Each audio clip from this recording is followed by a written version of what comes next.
Could a new era be dawning for South Korea-Japan relations after years of acrimony caused by unhealed wounds stemming from Japan's harsh colonial rule over Korea between 1910 and 45?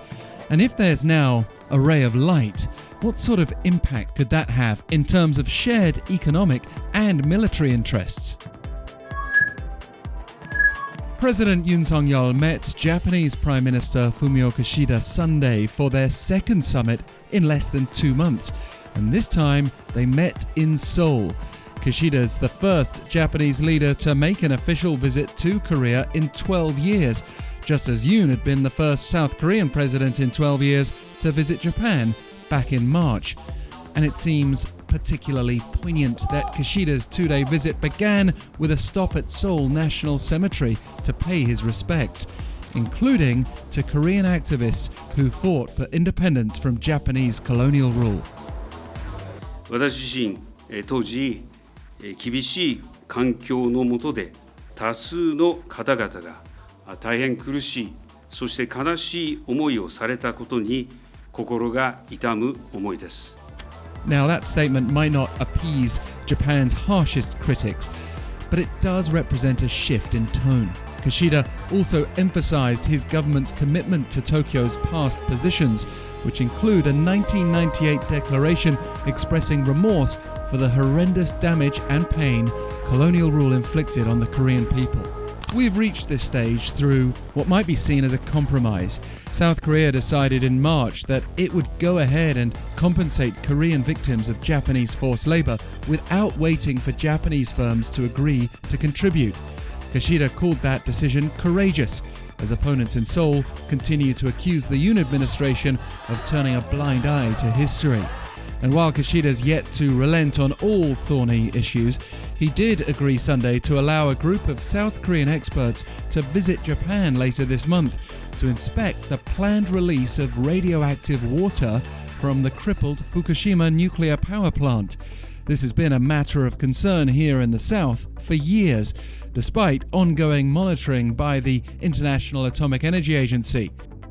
And Yoon said he hopes this will be a meaningful step, as Kishida vowed to do his best to ensure that Japan's planned water release doesn't affect the health of people in South Korea and Japan. In very practical terms, perhaps the immediate outcome of warming bilateral ties will be in the areas of security and the economy.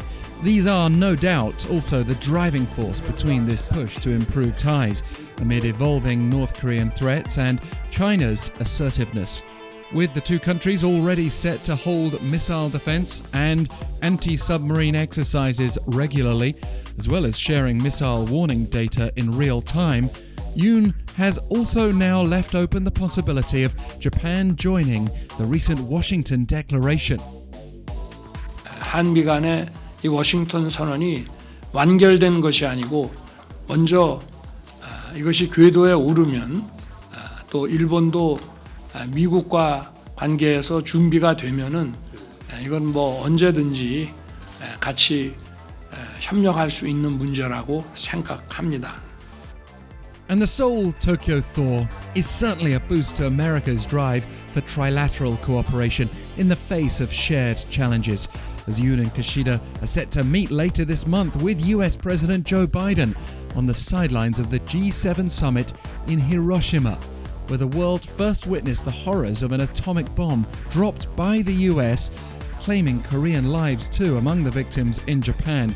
The symbolism of a trilateral summit there in Hiroshima is palpable.